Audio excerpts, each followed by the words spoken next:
Naam, habari yako msikilizaji na mfuatiliaji wa Umera Media popote pale ulipo duniani. Karibu tena siku nyingine, tumekutana hapa kwa ajili ya kupeana taarifa ambayo inakuwa ni kubwa zaidi kwenye uwanda wa michezo nchini Tanzania. Na ripoti ndio nayo mezani hapa ni kutoka ndani ya klabu ya Simba ambayo kwa hivi sasa ipo visiwani Zanzibar kwa ajili ya maandalizi ya mechi ya nusu finali ya kombe la shirikisho barani Afrika dhidi ya Stellenbosch kutoka pale Afrika Kusini. Mechi ambayo inatarajiwa kubeba hisia za mashabiki wengi wa Simba. Sasa hali ya wachezaji ipoje, kambi ipoje na kila kitu kuelekea mchezo huo. Kabla sijakujuza zaidi, basi nikukumbushe kuweza kubonyeza neno subscribe na mambo yatakwenda vizuri zaidi. Bwana, klabu ya Simba tayari ipo visiwani Zanzibar na mpaka hivi sasa meneja wa kitengo cha habari na mawasiliano Ahmed Ali kutoka pale Simba ameweka wazi kwamba wachezaji wake wako imara kuelekea mechi hiyo, na wachezaji wote ambao ni tegemeo wote wako sawa, hakuna majeruhi hata mmoja mpaka kufikia hivi sasa, na kuzingatia pia mechi waliokuwa wamecheza haikuzalisha majeruhi kwa maana ya mechi dhidi ya Al Masry.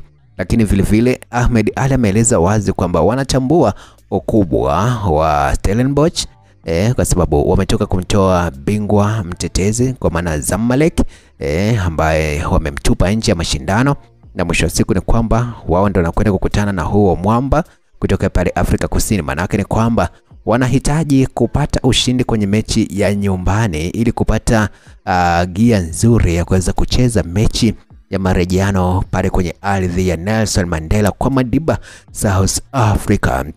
Lakini vile vile wachezaji wa Simba wanatambua umuhimu wa mechi hiyo kwa sababu ndio ambayo kama watafanikiwa kushinda itawapeleka hatua ya fainali katika michuano hiyo ya kombe la shirikisho barani Afrika, na hivyo wao kuweza kuweka rekodi nyingine ndani ya klabu hiyo ya kuweza kutinga fainali kwenye michuano ya CAF.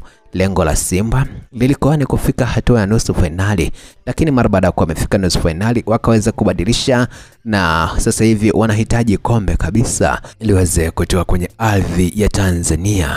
Sasa Simba wanahitaji kuweka nguvu ya pamoja kama kweli wanahitaji kushinda dhidi ya Stellenbosch. Wanahitaji kuimarisha eneo lao la ushambuliaji ili kuhakikisha kwamba nafasi ambazo wanakuwa wanazipata basi wanazitumia ipasavyo. Hali kadhalika eneo la ulinzi ni muhimu sana ili kutoruhusu wapinzani wao kupenya kwa wepesi na hivyo kumfikia golikipa wao, jambo ambalo kwa namna moja ama nyingine linaweza kuleta adhabu kubwa kwenye mechi hiyo. Kama Simba watatoka suluhu kwenye mechi hiyo, manake watakuwa wanajitengenezea mlima, lakini kama watafanikiwa kushinda, manake pia watakuwa wanajitengenezea njia nzuri kuelekea lengo lao mama la kuweza kuleta kombe la CAF nchini Tanzania. Nini kitatokea ni swala la muda.